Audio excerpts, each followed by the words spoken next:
As the sun dipped below the horizon, a humble fisherman and his spirited son sailed along the rugged coast, dreaming of simple joys. Suddenly, a commotion onshore caught their attention. A crowd gathered around a shimmering tide pool, voices buzzing with excitement. "A silver pearl," they whispered, "worth a fortune."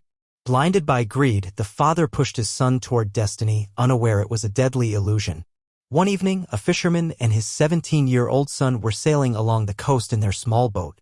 As they approached a rocky shore, the father noticed a group of villagers gathered around a shimmering tide pool, excitedly pointing and shouting. Intrigued, he anchored the boat and walked over with his son. "What's going on here?" the father asked one of the villagers. The man, eyes wide with excitement, replied, "There's a rare silver pearl in that pool. Whoever finds it will be the richest person in the village."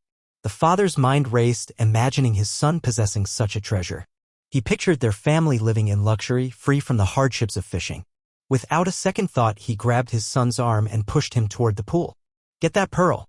Don't come back until you have it," he commanded, ignoring his son's confused expression. The son hesitated, glancing back at his father. "But, father, I don't need the pearl. I'm happy sailing and fishing with you. My dreams are different." The father refused to listen, his mind fixed on the promise of wealth. "Stop talking nonsense. If others can find it, so can you. Go on." Reluctantly, the son waded into the pool, the water rising around his legs. He reached into the murky depths, feeling around for the elusive pearl. But the more he moved, the deeper the sand beneath him became, sucking him down like a living trap. "Father," he cried out, "I'm sinking. Help me." But the father, still consumed by his desire, shouted back, "Don't make excuses. If others are searching, so can you." With the last of his strength, the son stretched out his hand, but the water closed over his head, swallowing him whole. Silence fell as the villagers backed away, realizing the danger. The father dropped to his knees, his heart crushed by guilt. Suddenly, an elderly wanderer who had been watching from the cliffs approached him. "Why do you weep?" he asked calmly. The father, shaking with grief, pointed at the pool. "I just wanted a better life for my son. I thought the pearl would give him happiness and success. How can that be wrong?" The old man looked at the pool and then at the father. "Did you ever question if the pearl even existed?" he asked. "Sometimes what we chase is only an illusion." The father wiped his tears and looked into the pool where the reflection of the moon danced on the water's surface.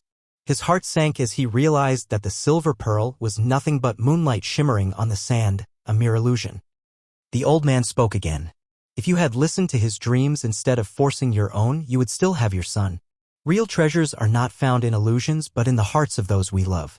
The father, broken and devastated, whispered, "I was blinded by my own desires. I failed him." Life lesson. Often we chase illusions of success and happiness for our loved ones, ignoring their true desires. In our determination to secure their future, we forget to understand their dreams.